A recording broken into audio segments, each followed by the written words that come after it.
Chapter 5 Life Processes. This chapter covers 4 essential processes that all living organisms must perform to stay alive. The first process is nutrition, how organisms obtain and use food for energy and growth.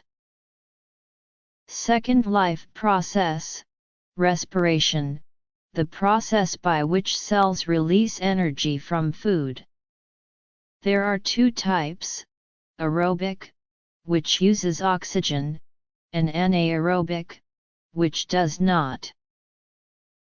Third life process, transportation, how materials move within organisms. In plants, water moves through xylem and food through phloem. In humans, the heart pumps blood through a network of blood vessels. Fourth life process, excretion, the removal of metabolic waste from the body. In humans, kidneys filter blood to produce urine. Plants release waste gases through stomata. An important point, all living organisms, from single-celled amoeba to complex humans, perform these 4 life processes. They are what distinguishes living things from non-living matter. Autotrophs are organisms that make their own food. They use carbon dioxide, water, and sunlight to produce glucose in a process called photosynthesis. Plants, algae, and some bacteria are autotrophs. The equation for photosynthesis is 6CO2 plus 6H2O, in the presence of sunlight and chlorophyll, gives glucose, C6H12O6, plus 6O2. Carbon dioxide and water go in, glucose and oxygen come out. 3 key events occur during photosynthesis. First, chlorophyll absorbs light energy. Second, water molecules are split, releasing oxygen. Third, the energy is used to reduce carbon dioxide and form glucose. Photosynthesis takes place in chloroplasts. Glucose is stored as starch. The 2 main raw materials for photosynthesis are carbon dioxide and water. Carbon dioxide enters through stomata, tiny pores on the leaf surface. Water is absorbed from the soil by root hairs and transported up to leaves through xylem. The third essential requirement is sunlight. The green pigment chlorophyll, found in chloroplasts inside leaf cells, absorbs this light energy. Without chlorophyll, a plant cannot carry out photosynthesis. The 2 main products are glucose, with formula C6H12O6. This is used by the plant for energy or converted to starch for storage. The second product is oxygen, which is released into the atmosphere. During photosynthesis, water molecules are split by light energy in a reaction called photolysis. The hydrogen from water is used to reduce carbon dioxide to form glucose.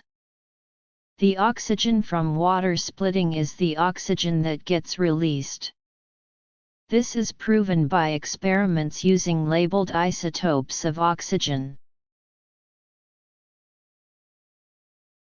Stomata are tiny pores on the leaf surface that allow gas exchange. Carbon dioxide enters for photosynthesis, and oxygen exits. They also allow water vapor to escape in a process called transpiration. Each stomata is surrounded by two bean-shaped guard cells. Guard cells regulate the opening and closing of stomata. When guard cells absorb water, they become turgid, meaning swollen. They curve outward and the pore between them opens. When guard cells lose water, they become flaccid, meaning limp and flat. The pore closes. Stomata are mostly on the lower epidermis of leaves. This reduces direct exposure to sunlight and helps reduce water loss through evaporation. Stomata close at night when photosynthesis is not occurring, and they also close during water shortage to prevent the plant from drying out. Heterotrophs cannot make their own food. They depend on other organisms for their nutrition. There are three main types of heterotrophic nutrition. Saprophytic nutrition: the organism feeds on dead and decaying matter. It secretes digestive enzymes outside its body to break down the material, then absorbs the soluble products. Examples include fungi like bread mold and many bacteria. Parasitic nutrition: the organism lives on or inside a host and obtains food from it, often causing harm to the host. Examples include cuscuta, a plant that wraps around other plants and absorbs their nutrients. Animal parasites include leeches and tapeworms. Holozoic nutrition: the organism ingests solid food and digests it internally. This involves 5 steps: ingestion, digestion, absorption, assimilation, and egestion. Examples include amoeba and all vertebrates including humans. Amoeba is a unicellular organism that shows holozoic nutrition. It does not have a fixed shape. Instead, it extends temporary finger-like projections called pseudopodia, meaning false feet. These are used to capture food. Step 1 is ingestion. When amoeba detects a food particle, the pseudopodia extend around it on all sides. They fuse together to enclose the food in a bubble called a food vacuole. Step 2 is digestion. Digestive enzymes are secreted into the food vacuole. Complex molecules are broken down into simpler soluble molecules. Step 3 is absorption. These digested nutrients diffuse into the cytoplasm of the amoeba, where they are used for energy and growth. This is assimilation. Step 4 is egestion. Any undigested material left in the vacuole is expelled from the cell. Amoeba can digest through any point on its cell surface, since it has no fixed excretory organ. The human digestive system is based on the alimentary canal, a long muscular tube that runs from the mouth to the anus. Food travels along this tube and is progressively digested. 3 accessory glands help the process: the salivary glands, the liver, and the pancreas.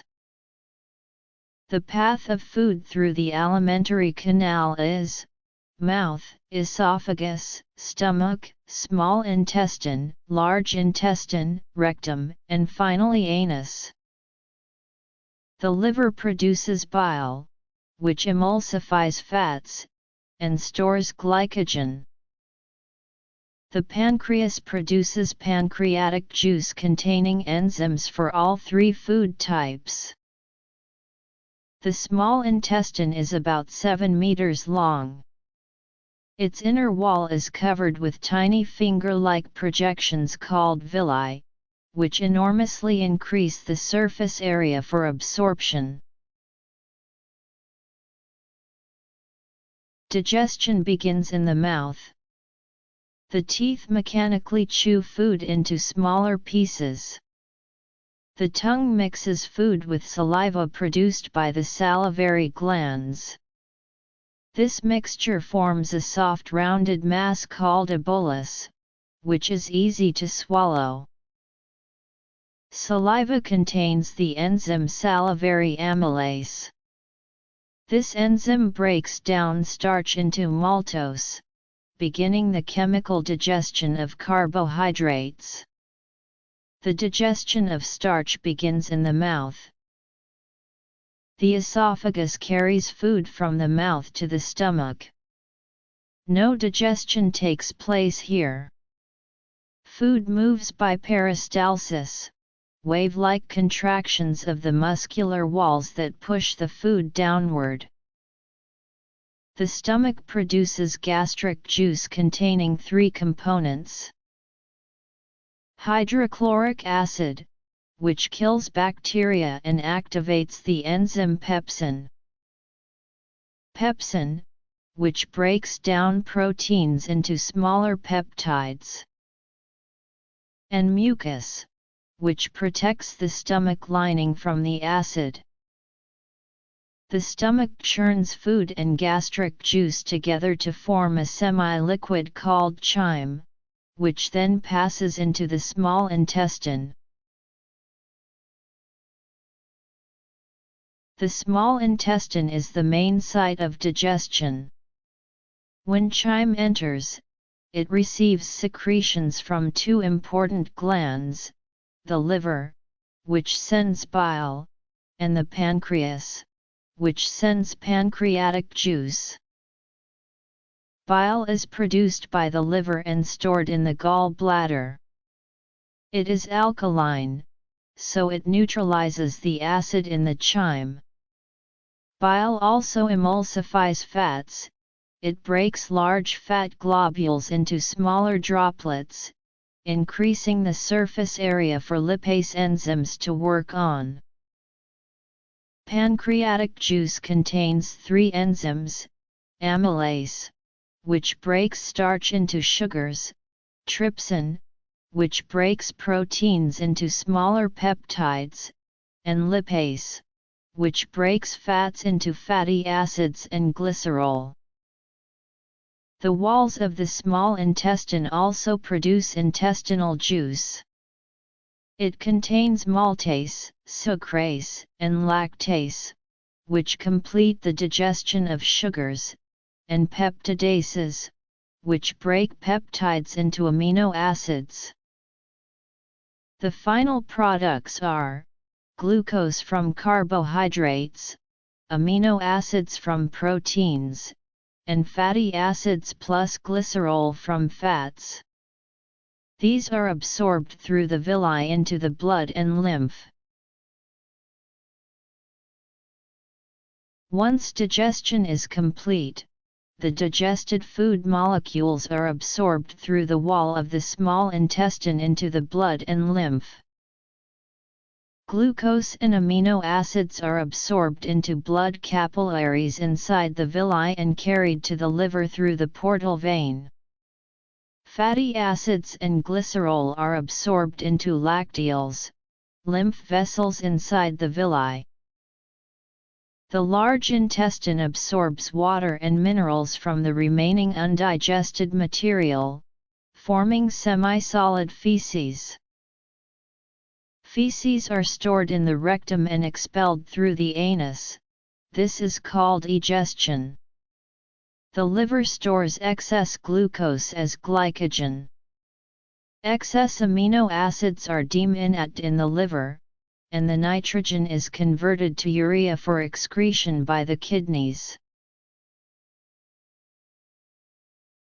Respiration is the process by which all living cells break down glucose to release energy. It occurs in every living cell, not just in the lungs. Important distinction: respiration is not the same as breathing. Breathing is the mechanical act of moving air in and out of the lungs. Cellular respiration is the chemical breakdown of glucose inside cells. There are two types of respiration. Aerobic respiration requires oxygen and releases 38 ATP per glucose molecule. Anaerobic respiration occurs without oxygen and releases only 2 ATP per glucose. Glucose is the primary fuel for respiration. It comes from digested food and is carried to every cell by blood. Energy released by respiration powers all life processes, movement, growth, maintaining body temperature, and active transport across cell membranes. Aerobic respiration occurs in the mitochondria of cells and requires oxygen. The equation is C6H12O6 plus 6O2 gives 6CO2 plus 6H2O plus energy in the form of 38 ATP. This is the complete oxidation of glucose. Anaerobic respiration occurs without oxygen. In yeast, glucose gives ethanol plus carbon dioxide plus 2 ATP. This is called fermentation. In human muscle cells, glucose gives lactic acid plus 2 ATP.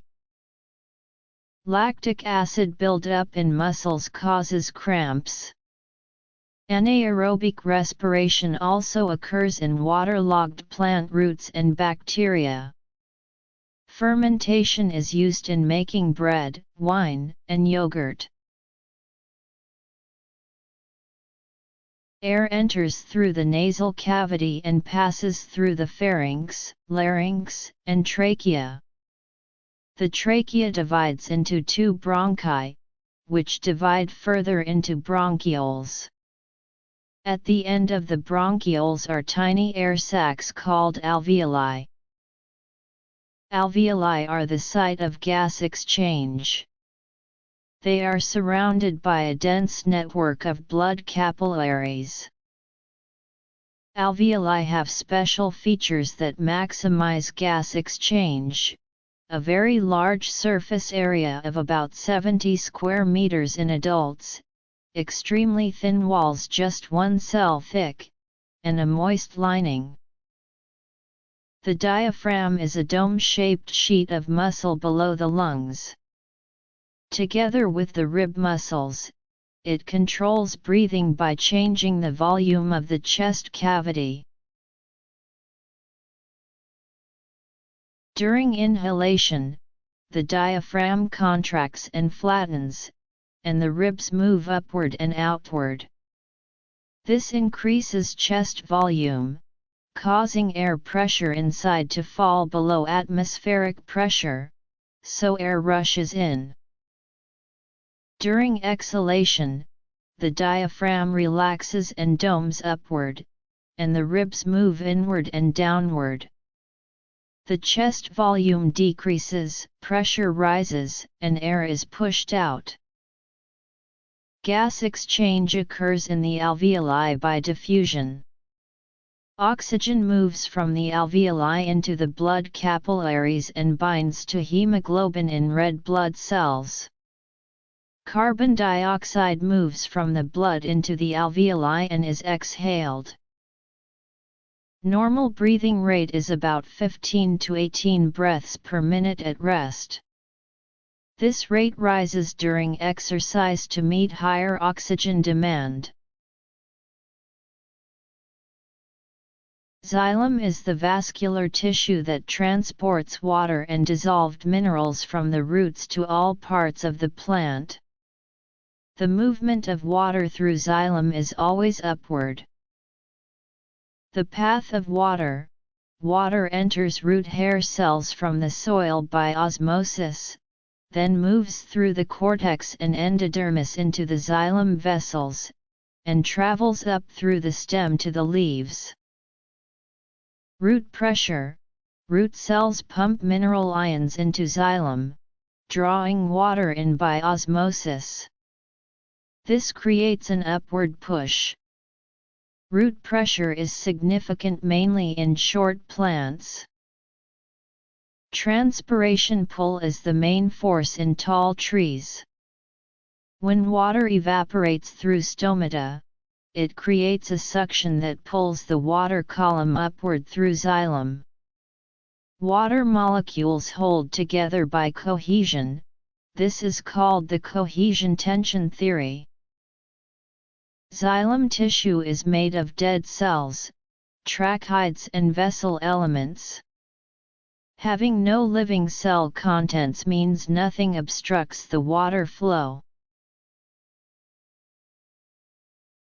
Phloem transports food, mainly in the form of sucrose, from the leaves to all parts of the plant including roots, fruits, seeds, and growing tips.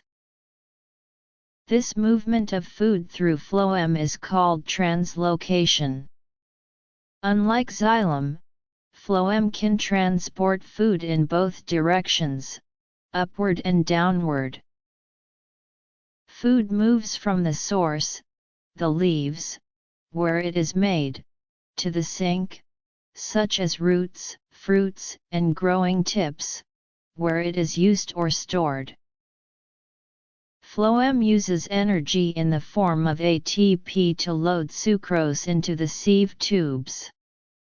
This is called active transport. Xylem, in contrast, is passive and needs no energy. Phloem is made of living cells. The main conducting cells are sieve tube elements. Companion cells alongside them provide the metabolic energy needed for active loading of sucrose. Transpiration is the loss of water vapor from the aerial parts of a plant, mainly through stomata. Transpiration creates a transpiration pull, a suction force that drives water upward through xylem from the roots to the leaves. This is the primary mechanism of water transport in tall trees. Factors that increase transpiration: high temperature, low humidity, high wind speed, and bright light, which causes stomata to open wider. Transpiration also cools the plant surface through evaporative cooling, similar to how sweating cools the human body. Let us compare xylem and phloem on key features. Material transported: xylem carries water and minerals, phloem carries food as sucrose.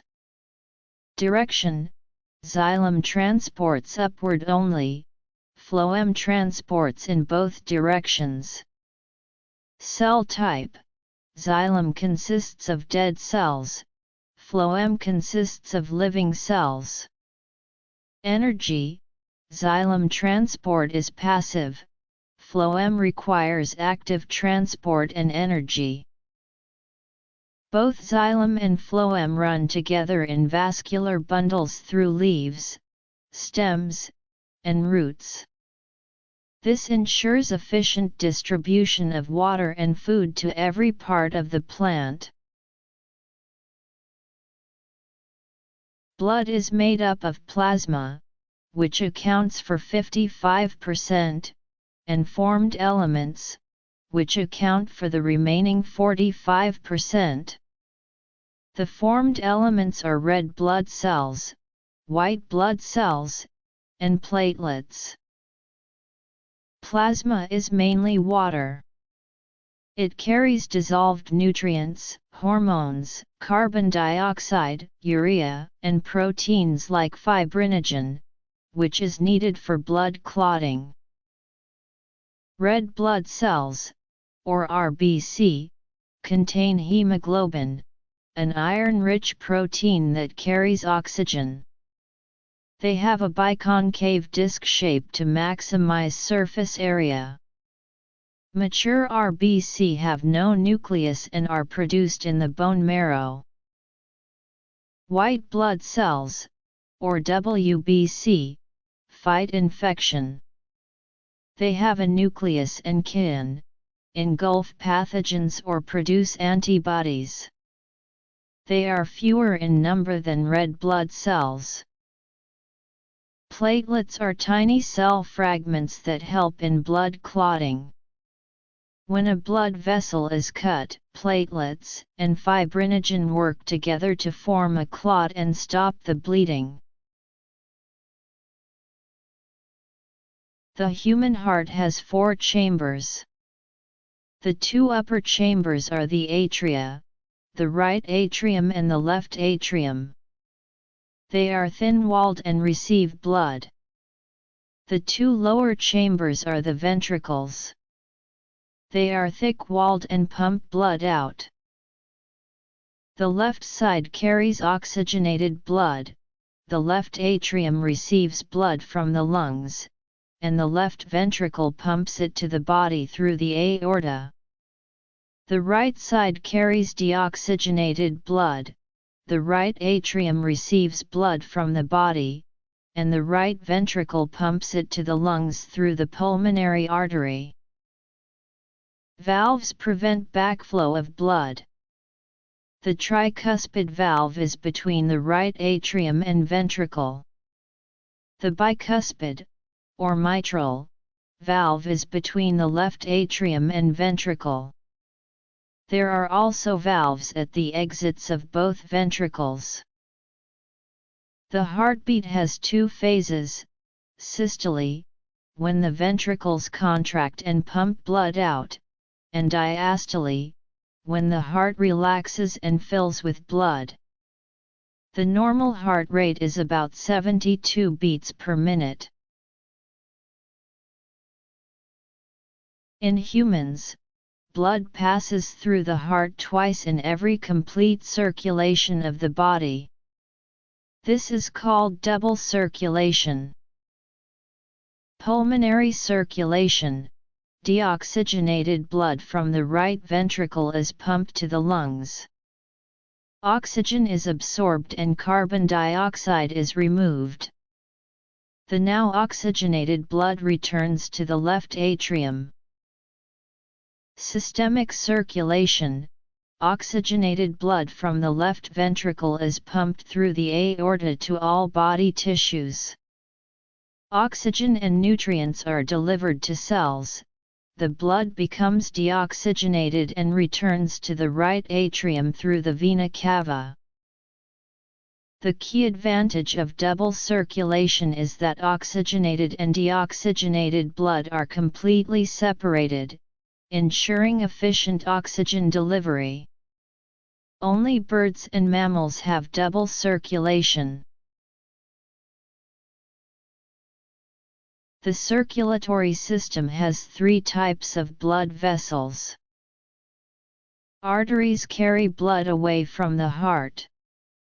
They have thick, muscular, and elastic walls to withstand high pressure. Arteries have no valves. The one exception is the pulmonary artery, which carries deoxygenated blood. Veins carry blood towards the heart. Their walls are thinner because blood pressure in veins is lower. Veins have valves to prevent backflow. The one exception is the pulmonary vein, which carries oxygenated blood. Capillaries are the smallest blood vessels, just 1 cell thick. They form dense networks in all tissues and are the site where oxygen, nutrients, carbon dioxide, and waste are exchanged between blood and body cells. Blood pressure is highest in arteries and lowest in veins. The normal reading of 120/80 means 120 mm of mercury during systole and 80 during diastole. Lymph is a colorless fluid that leaks out of blood capillaries into the spaces between cells, becoming tissue fluid.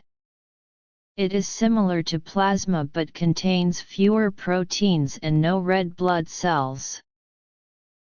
Lymph contains white blood cells, mainly lymphocytes. It also carries digested fats absorbed from the small intestine through the lacteals. Lymph flows from lymph capillaries into larger lymph vessels, passing through lymph nodes, and finally drains back into the bloodstream near the heart.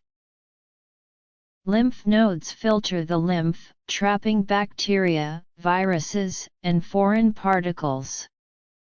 They are also sites where immune responses are initiated. The lymphatic system serves two key functions: returning excess tissue fluid to the blood, and transporting absorbed fats from the gut. Let us review the key points of the circulatory system. Blood is made of plasma plus formed elements. Plasma is the liquid carrier. Red blood cells contain hemoglobin for oxygen transport. White blood cells provide immune defense. Platelets enable blood clotting. The heart has 4 chambers. Double circulation means blood passes through the heart twice per cycle, once in pulmonary circulation to the lungs, and once in systemic circulation to the body.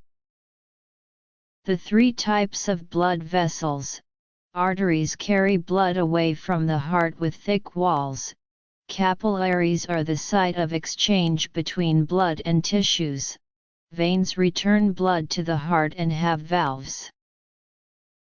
Lymph is tissue fluid that has entered lymph capillaries. It carries digested fats from the lacteals. White blood cells in lymph nodes filter out pathogens. Lymph eventually returns to the bloodstream. Excretion is the removal of toxic metabolic waste products from the body. These are produced as byproducts of normal chemical reactions. The main nitrogenous waste varies between animals. Aquatic animals like fish excrete ammonia, which is highly toxic but easily diluted in water. Birds and reptiles excrete uric acid, which is the least toxic and needs minimal water. Mammals, including humans, excrete urea. In humans, the main excretory organs are the kidneys, which remove urea and salts in urine, the lungs, which remove carbon dioxide and water vapor, and the skin, which removes some salts in sweat. Urea is formed in the liver by deamination of excess amino acids. The urea passes into the blood and is filtered out by the kidneys. Plants produce much less metabolic waste than animals. They have no specialized excretory organ. Carbon dioxide from respiration and excess oxygen from photosynthesis are released by diffusion through stomata on leaves, and through lenticels, small pores in the bark of stems and roots. Excess water is lost through transpiration via stomata.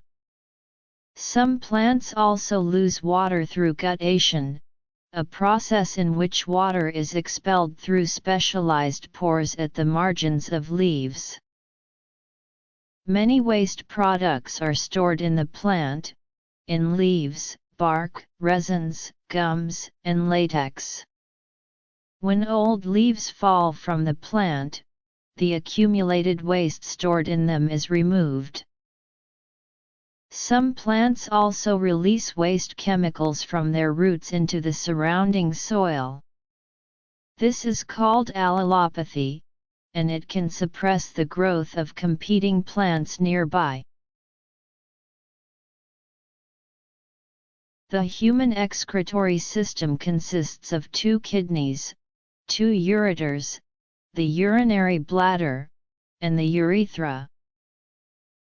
The kidneys are bean-shaped organs in the abdomen.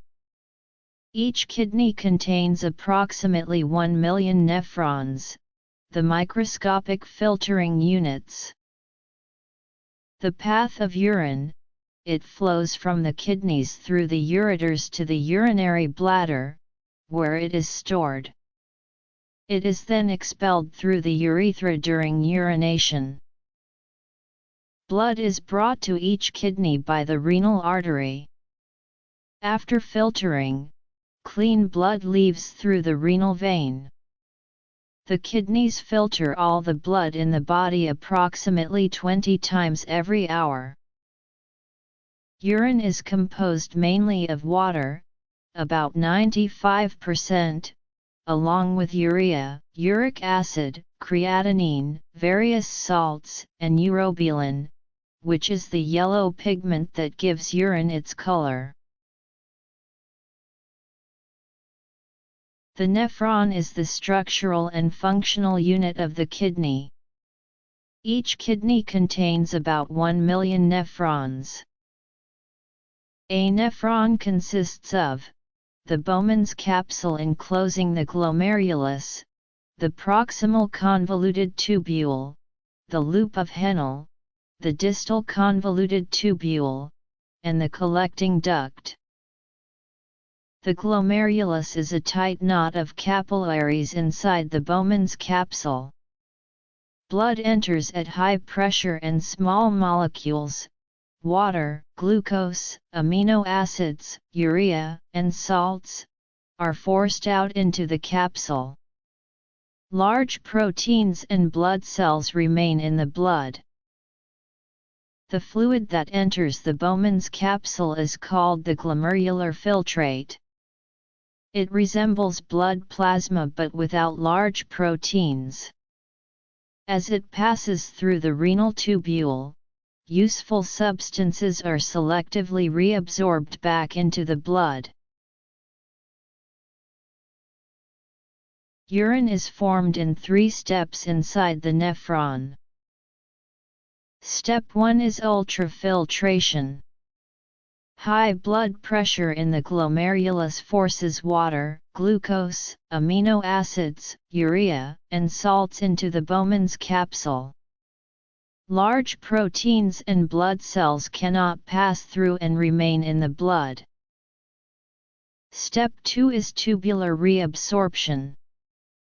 As the filtrate travels through the renal tubule, the body reclaims all glucose, most of the water, amino acids, and some mineral salts.